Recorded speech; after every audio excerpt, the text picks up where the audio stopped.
Mini Maestra here, and just before the video starts, I wanted to say that this video was actually recorded before I came out to all of you, so to avoid any confusion, just gotta explain that real quick. So, yeah. Hello everyone, I'm Mini Maestro, and welcome to the first part of my new What If. What if Asta was half ghoul, half spider person? Please come up with a better name. The one I have is a bit of a mouthful. And yeah, this is the 400 subscriber special. Woo! I hope you like the thumbnail I picked out. Anyway, I've only seen season 1 of Tokyo Ghoul because for a numerous amount of reasons. So I did a bit of research prior to writing this What If. If I got something off, I'm sorry. It was just watching a few videos prior to writing this video. I am not a ghoul expert. I am, however, an unofficial Spider-Man expert. So expect that half to be pretty accurate. Also, this What If is partially inspired by how my fellow What Iffer Insane Monster did the power fusion thing with his What If Deku was the son of Lapis Lazuli and Scar. So I'll put his channel and the playlist with those videos in the description, if I remember to.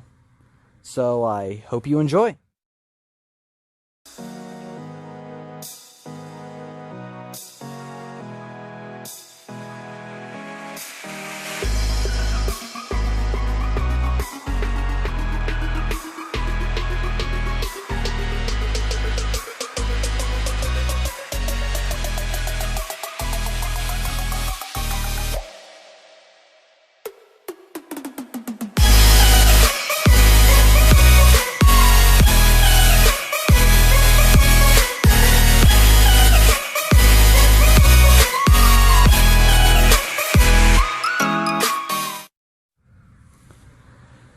This Peter Parker was not like most versions of Peter Parker. While most went into heroic endeavors or tried to make a name for themselves, this Peter Parker just wanted a normal life. Sure, he would sabotage a criminal or something if he was passing by, but that was just his duty as a citizen of New York. This was the Peter Parker from Earth 1978. He was a generally good person, and thus the universe granted his wish in all but one aspect. That aspect was the fact that he had gained spider-based abilities in his teen years. Other than that, his life was pleasantly normal. Until the day his universe was visited by something after his energy. He was walking down the street when suddenly his spider sense went off. A light flashed behind him. He turned around. People around him were screaming and cars stopping. But the most noticeable thing was a well-dressed pale man with black hair. The man turned to Peter. "Spider Totem," he said. "Hey, what's going on? Am I being pranked?"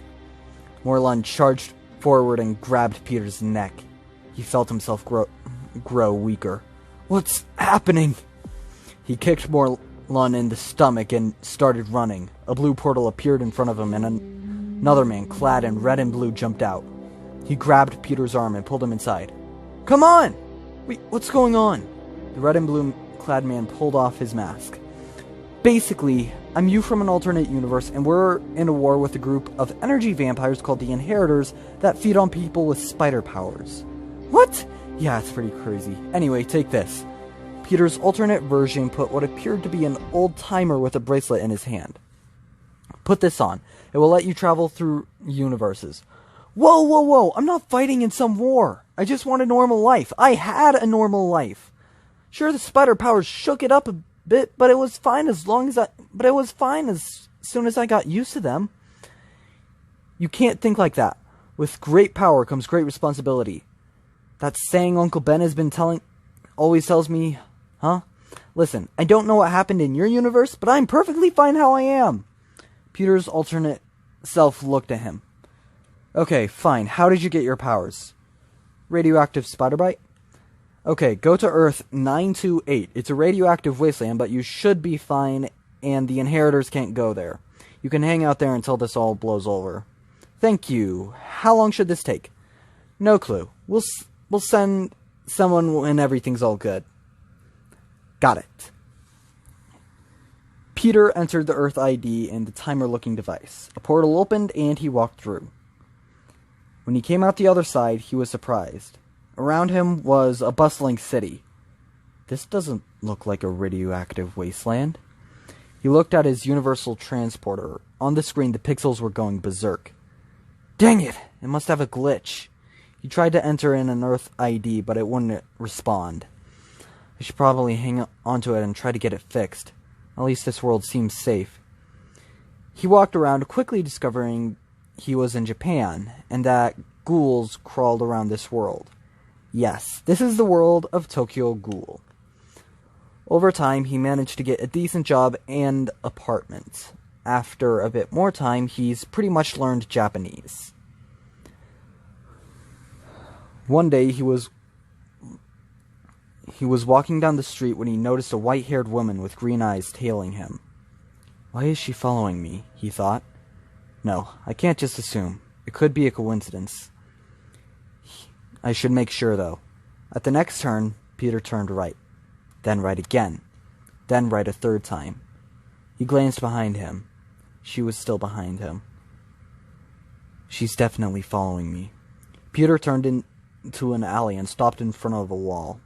Without turning, he said, Why are you following me? His spider sense went off. I think you already know. A blood-colored tendril stuck in the wall, almost hitting Peter's head. He then turned, seeing that the woman's eyes were now red and black, and she was now donning a face mask resembling that of a spider. There's something different about you. You're definitely human, but there's something else. What is it?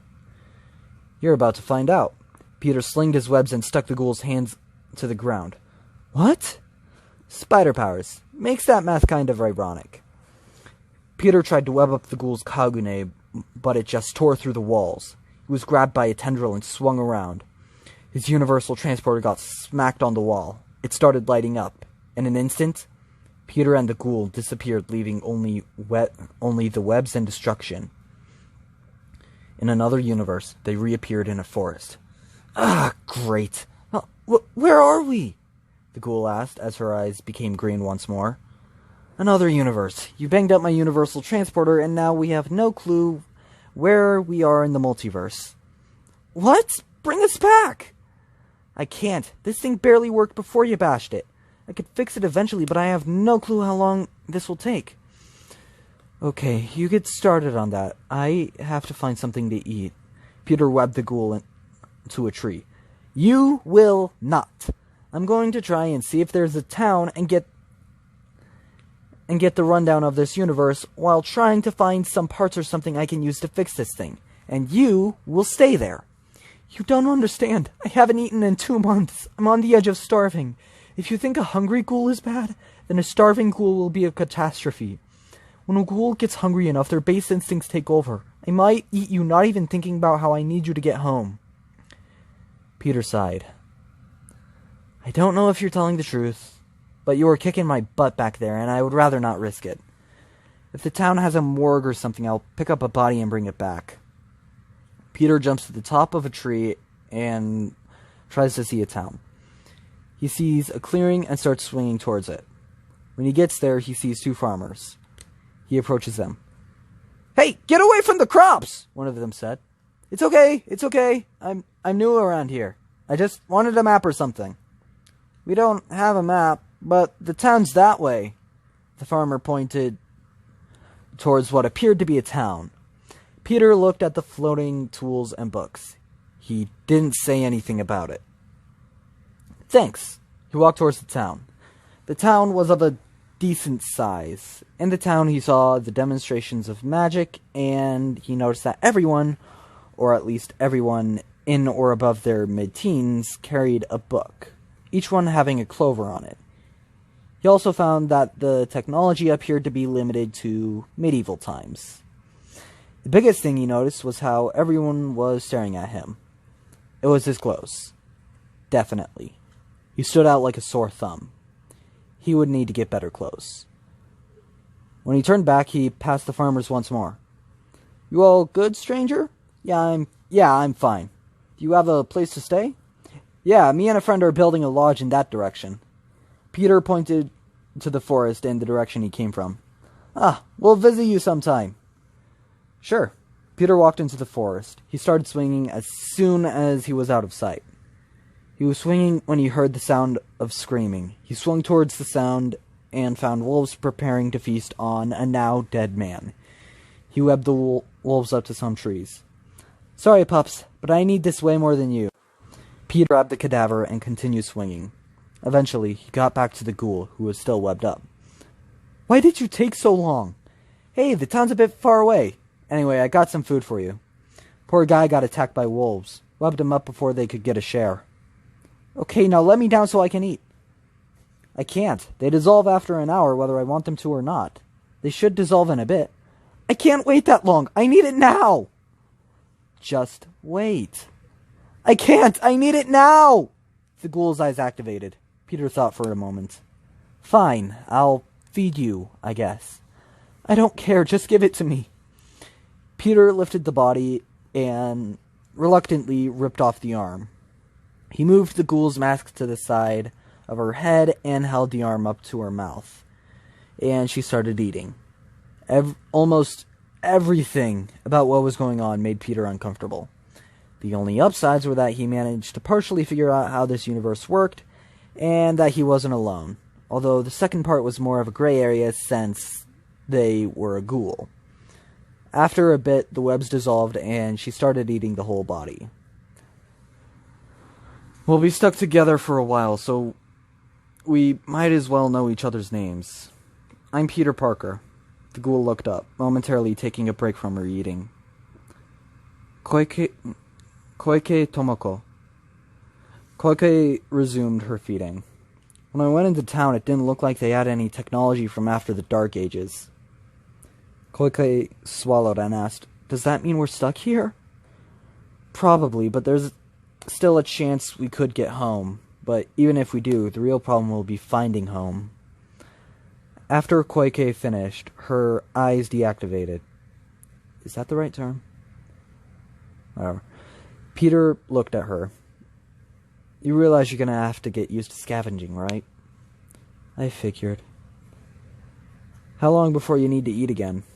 "I'll need to eat again soon, but once we have things consistent, I'll only need to eat once a month." Peter looked down and sighed. Koike turned to him. "Something feels weird." "What do you mean?" "I smelled something on the body. It wasn't like you, but it was something. And now I feel weird, like something new is inside of me. It's actually kind of invigorating." "Well, I did notice something weird in the town." "What was it?" "Would you believe me if I told you it might be magic?" "Not exactly." "Then tomorrow we'll go into town and you'll see it for yourself." Peter looked to the sky, which was now getting darker by the second. "It's getting late. We should probably go to sleep soon." "Yeah." Peter laid on the ground, and Koike did the same. "Peter? What is it?" "Why are you doing this for me?" "Doing what?" "It would be better for you to just tie me up and bury me alive deep underground. Why aren't you just killing me? I'm a ghoul. A monster." Peter took a deep breath and thought for a moment. "I don't know. Something my uncle said. With great power comes great responsibility. He told me that practically every week before I got stuck in your world. When I was a teenager, I got bit by a radioactive spider and got these powers. I never told anyone. I didn't really use them in any way. The most I ever did was trip up a thief who was running away. Then, I got whisked away to your world by bad luck, and I was honestly surprised. Ghouls. I honestly never experienced something as crazy as that aside from my powers. Everyone told me that they were all bloodthirsty monsters, but when I saw you, I could tell you didn't want this. Koike curled up. You didn't choose to be a ghoul no more than I chose to have these powers. All I ever wanted was a normal life. You want the same, don't you?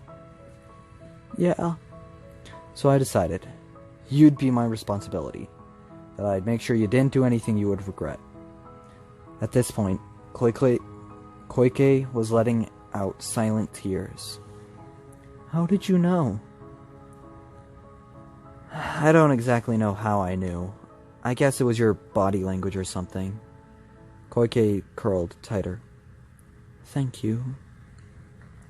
About half a year later, Peter and Koike have a lodge that they live in. Whenever someone in the village dies, they steal the body before it's buried so that Koike has something to eat.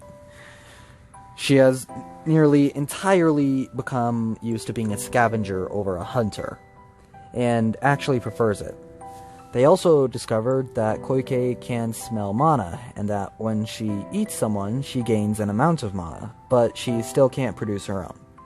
At one point, Peter and Koike snuck into a grimoire tower at night, and Koike got a grimoire. Peter and Koike have grown much closer. After a while, they realized they were in love, and they got married. About 9 months after Peter and Koike got married, Koike was forcing herself to eat human food.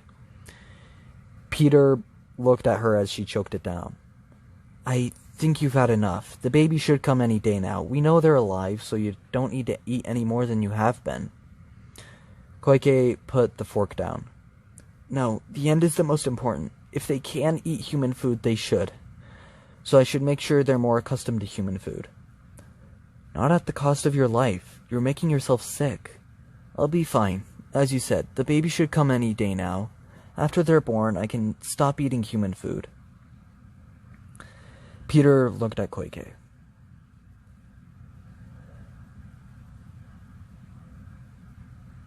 A few days later, the baby was born. They named the baby Asta, and they're happy to find that he can eat human food. One evening, Koike perks up. People are coming. A lot of people. This late in the evening? They're hostile. Peter looked nervous. I'll smooth it over. Be careful. They heard a knock at the door. Peter walked over and opened the door. Behind the door was one of the farmers he met on the first day in this world. Ichabod, is something wrong? Peter, we've been suspicious of you for a while now. You and that woman. Whatever it is, could we pick it up tomorrow? The baby is sleeping. No, Peter. On the first day you came here, Isaac went missing. Ever since then, bodies started disappearing. It could easily be a coincidence. We thought so too, until your wife got pregnant. After that happened, the numbers of bodies increased. Ichabod, I'm gonna have to ask you and everyone else to leave. What are you doing with those bodies, Peter? We didn't take the bodies. We're gonna have to search your cabin. Peter was silently panicking. They currently had a body in a hidden compartment in his workroom. Of course, we have nothing to hide. Peter takes Ichabod and some others into the house. When they come into the dining room, Koike is scared but hides it. When they come into Peter's workroom, they see the universal transporter and multiple pieces around it. What the heck is this? I enjoy tinkering. What is it? I'm not sure. I'm just putting parts together randomly. Ichabod starts knocking on the walls. He stops and knocks on the same spot again. He pulled out a hammer and banged on the wall. Koike hears it and hurries to grab Asta. A body is revealed behind the wall. Ichabod? I can't explain. Peter grabs the universal transporter. Now! Ichabod yells. Peter's spider sense goes off. In a near instant, he is dodging various magic attacks coming from all sides. Koike grabs him. Blood creation magic! Blood dome! A dome of blood surrounds the three. Asta wakes up and begins to cry. In moments, the cabin is obliterated. I'm almost out of mana. The dome will collapse at any moment. You have to use your Kagune. I haven't eaten in a while. It won't be any good. Peter pulled up the sleeve of his left arm. You're right. So you should have a snack for the road. Peter, you can't be serious. It's the only way. Koike winced. Then he took a bite. Peter screamed in pain. Koike moved her mask to the front of her head. Koike revealed her Kagune as soon as the blood dome fell. The mob was stunned. They didn't expect that Koike ate people. What was done with the bodies immediately became clear. Peter put the universal transporter in Koike's free hand. Go! I'll hold them off. But your arm! I'll be fine. Go! Koike reluctantly started running, and the magic attacks resumed. Koike protected herself and Asta with her Kagune and charged through the mob, running into the forest. Some tried to pursue her, but Peter pulled them back with his webs. Forget it! We'll find and take care of her later! Peter was dodging every attack to the best of his ability. He shot webs from his working arm to try and web up the attackers. The magic attacks didn't even slow down. He got hit with a fireball and fell to the ground in pain.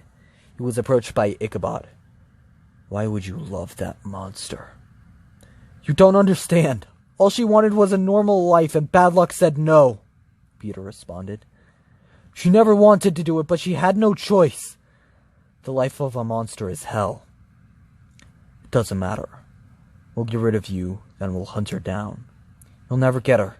She's a ghoul. She'll be able to smell you and run at the slightest sign. A ghoul, huh? So that's what she is. Thank you for telling me. Now I know what to call her. Koike was running with tears streaming through her eyes. It broke her heart to leave Peter alone to the attackers. Asta had fallen back asleep at this point. She was incredibly far away now. She looked at Asta. There was no way she could stay on the run with Asta.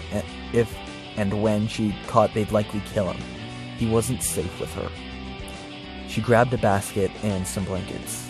Then she grabbed a box, some paper, and a pencil. When she was finished, she found a church and placed Asta there. Later, two babies in front of the church are crying. The father of the church was woken up by the cries and brought them in along with the box. He looked at them after finally calming them nouns. Are they brothers? Perhaps twins? No, they look nothing alike. He looked at the black-haired infant and saw a name written on his pajamas. You know. He turned to the white-haired infant. And this one is... The father stopped when he saw that the baby was squeezing an odd spider mask. He moved the mask and saw that there was no name on the pajamas. Looking closer, he received a kick to the face. He was knocked to the floor. Ugh! I think my nose is broken! He stood back up. He seems to have a lot of spunk. He then remembered the box. Of course, his name must be on that note on the box. He began to read the note aloud. Do not open this box. When my son receives his grimoire, give the box to him, and know that his name is Asta Parker. Asta, huh? Well, Asta, you know, I guess I'm taking care of you from now on. Well, everyone, this was part 0 of What If Asta Was Half Ghoul, Half Spider Person. Please suggest a better name. My first part 0 ever, and a 400 subscriber special. I hope you enjoyed. 5 likes for part 1. Like, subscribe, comment, and know that I'm planning for the next 2 and know that I'm planning to do a lot of Black Clover and Demon Slayer what ifs to make up to kind of bridge the numbers gap. Yeah, it turns out that there aren't very many good Demon Slayer what ifs either. Hey, this was shorter than I expected. Until next time, Mabu hi, Mabu bye.